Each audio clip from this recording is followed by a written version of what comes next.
একজন ভাই চিল্লাই বলতেছে কে আছেন আমাদের হেল্প করেন সেনাবাহিনীর ভাইরা, তারা কিন্তু সেখানে যায় নাই। তারপরেও এটা দেখার পরেও আজ পর্যন্ত কাউকে গ্রেফতার করে নাই।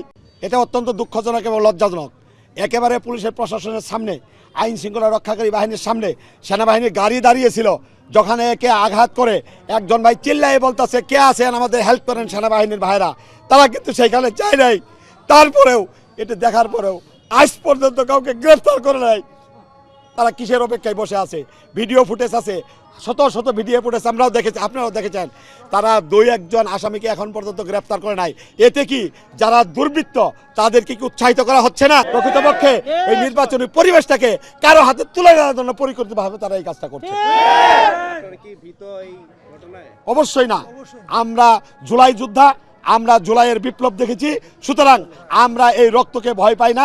এই রক্তচক্ষু উপেক্ষা করে ইনশাআল্লাহ আমরা 12 তারিখে এই সন্ত্রাস, চাঁদাবাজ, দুর্নীতিবাজ এদেরকে এই দেশ থেকে উৎখাত করে ছাড়বো ব্যালটের মাধ্যমে। ধন্যবাদ।